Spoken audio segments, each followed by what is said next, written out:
Welcome to the Generation Elevation podcast, a conscious, connected platform for those who are ready to manifest their dream life. I'm your host, Elise Riley, a former PT, now motivational speaker, igniting empowerment and transformation all across the globe. Here at Generation Elevation, we are committed to bringing you the most inspiring guests who will share their stories, wisdom, and advice to help you progress closer to living a life of your own terms.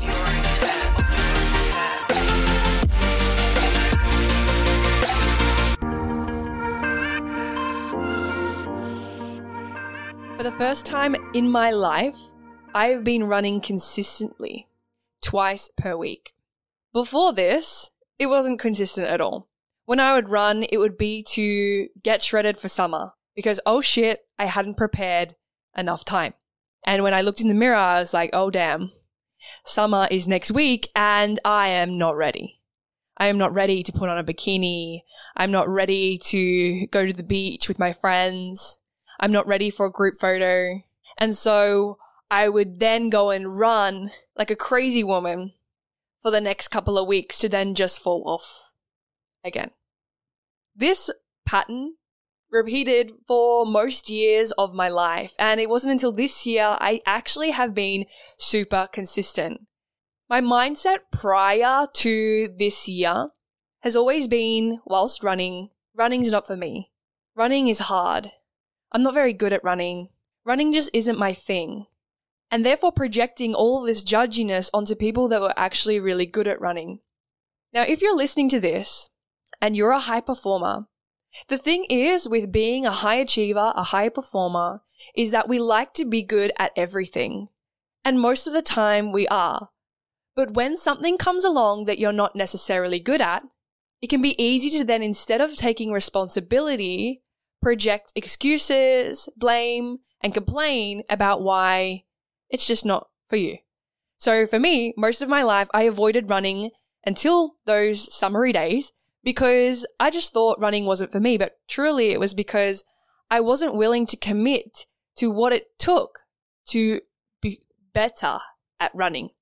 So for the past 6 months, I have been dedicated to running twice per week. And honestly, I haven't really set distance targets. However, I have set distance goals. Now, this means whenever I go out to run, I'm not usually going, okay, I need to run this distance for this day and this distance for that day. It's kind of just like I need to just put one foot in front of the other and just go. When I first started, I was running 3 kilometers and running out of breath. Now, if this is you, please listen up because at the end of this episode, I'm going to be sharing with you the tips and tricks that I have implemented to improve not only the distance that I'm able to run in one go, but also my pace and also then the consistency and sustaining that as well. So prior to running, I obviously had the mindset that this was hard and that running 10K or anything like that seemed impossible for me.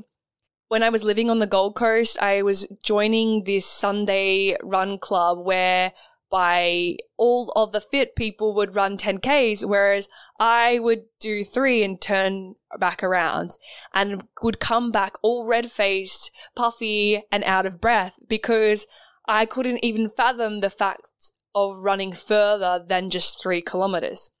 I eventually gave up going to the run club because I was embarrassed that I couldn't run any further or faster than that.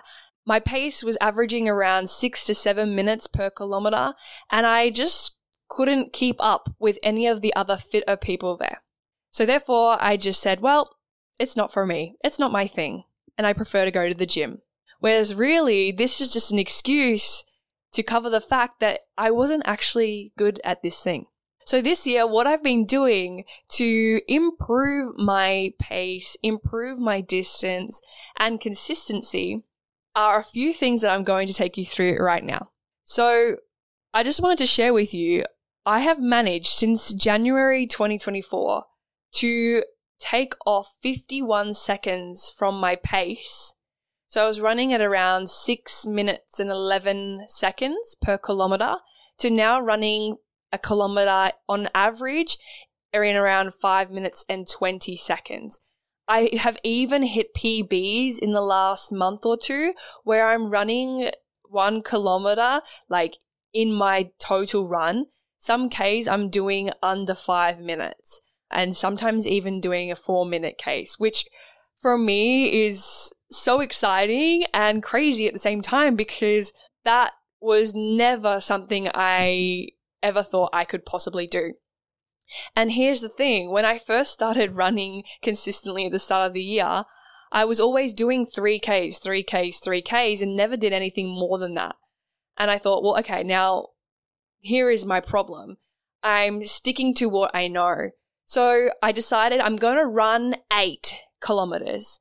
And when I run 8 kilometers, it doesn't matter how fast I go, I'm just going to do it and see what happens.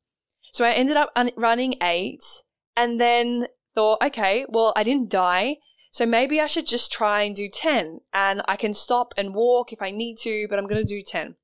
So the following weeks I did an attempted 10 kilometers. And once I hit 10 kilometers, I realized, oh, holy shit, this is the first time I've ever set out to run 10 Ks before. I did it. And if I can do this, I can do anything. So that I started running more consistently with 10 kilometers. And this is coming into the first tip that I have if you're wanting to improve your performance physically. The first tip is to commit to a goal, right? So for me, it was committing to 2 runs per week. And it didn't matter how long, how far, how fast. It was just committing to 2 runs because I knew that if I was setting crazy targets like 10K every run, I probably wouldn't have done it because my brain in the past hated running. So my goal was to make it as enjoyable as possible, even if it was just a run around the block. Tip number 2 was that once I built enough confidence running consistently for those 2 times per week, I then chose one of the days to do with someone who was better than me. So my amazing friend Roy allowed me to come and join him on his run. Now, Roy is amazing at running. He literally runs every day and he's running 4-minute Ks on average. It's wild. So I thought, okay, I'm just going to run and do the best that I can. And I actually borrowed my belief from Roy because for me, I'd always just done 10 kilometers as a limit. And Roy's like, we're going to do 15. And then the next week, we're going to do 22. We're going to run a half marathon. And so for me, I just, instead of making up excuses, said yes, and would figure it out along the way and decided, okay, well, I've just got to keep going. And running with Roy taught me that anything is possible, especially if you have other people around you supporting you in your corner, and especially when you set your mind to something. So for me, I ran my first half marathon with Roy, which is so cool. 22 kilometers I ran with him. Then the next thing that I did was I actually swapped mouth breathing, so breathing in through the nose, out through the mouth, to completely just breathing through my nose. Now, this may seem a little bit contradictory because you'd think, well, breathing through my nose means I would get less air in, but that's exactly the point. When you're running and you're finding you're getting quite breathless in any sort of exercise, pay attention to how much you breathe through your mouth throughout the day. Breathing through your nose teaches you to be more tolerant to carbon dioxide in your body. So when you have carbon dioxide in your body and you're becoming more used to that feeling, this actually then pushes, which is called the lactate inflection point, further or prolongs that, rather than experiencing it straight away. So what is a lactate inflection point? It's basically when you reach that burning feeling in exercise where you can't do any more. It's like that lactic acid buildup. And if you were to continue, beyond that point, you would feel either like your body would go into stress because it is completely not safe to go beyond that point. So your body will do everything it can to stop you from pushing past that point. So what breathing through my nose has then allowed me to do is train my body to be tolerant to carbon dioxide, tolerant to less oxygen, and therefore be able to train for longer periods of time without experiencing early lactate inflection point or early breathlessness in my exercise. It's kind of just like allowed me to improve my fitness so much. The next thing that I started doing, which I never did prior, was fueling my runs properly. Now, caffeine actually enters the system and digests and fully absorbs within 45 minutes of actually ingesting it. So if you're having a coffee before you work out or pre-workout or anything like that, usually you'd want to wait 45 minutes until you actually then go and exercise. So then you feel the full effects of that caffeine. For me, I don't drink coffee or take pre-workout, and instead I was running fasted. Now, if you're running 10 kilometers or more, I highly recommend not running fasted because this actually will impact your performance. So instead, from me of having caffeine, I usually have more high carbohydrates, which would be high in GI, which is basically mean fast absorbing into your system. So I usually have like oats, honey, banana, something really just like light and easily absorbed into your blood so that you can use it in the workout. Now, a lot of people would usually just take up running to lose weight and get fit and think that fasting before their run is going to be better. It depends on the length that you're running at. And for me, I was focusing more on performance. So increasing my pace, increasing the distance. And if I was going to run anywhere beyond 10 Ks at a 5-minute per kilometer pace, I was needing to make sure I'd fuel up properly.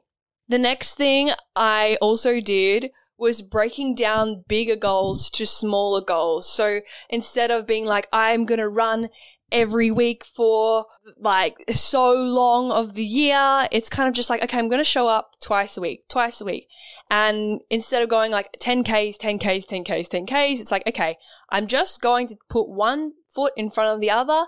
I'm going to run for 10 minutes and see how I feel and go from there. If I find that I can't breathe through my nose and instead I'm needing to breathe through my mouth, I'll slow down. And this has made the process and the journey way more enjoyable as well. The last thing that I wanted to share with you all in regards to how I increased my running performance was the things that I was saying to myself in my head. Instead of saying, this is so hard, that I'm going so slow, I'm so sore, I'm so tired, because these thoughts can creep up in our mind in any sort of training exercise sense or under stress or pressure, whether it be performing in physical exercise or it could actually be in your work. But when those thoughts come up, I was really focusing on that and it was distracting me. And where your focus goes, your body will follow. So if you're saying you're tired, you will be. So instead of saying these things to myself, I would catch the thought and swap it for I'm an athlete. I am an athlete. I am an athlete. I'm good at this. I'm a runner. I'm a runner. I'm a runner. And the more I affirmed this to myself, the more I started to run in an efficient way and also see my results increase in regards to my running. So, to recap on the things that I did to improve my running performance was to break down big goals, big visions to smaller steps. Take one foot in front of the other, run around the block, just make it small to start with and something that you can consistently show up to. Even if you're having a shit day, how can you create a minimal target for you to show up and make sure you follow through on the promise you set for yourself? Number 2, surround yourself with people that are better than you at the goal that you want to accomplish. You will elevate so much faster by being around these people. Swapping out breathing through your mouth to breathing through your nose so that you can tolerate more carbon dioxide and therefore perform at higher intensities for longer periods of time. The next thing was to make sure you're fueling your runs properly before then going out to perform.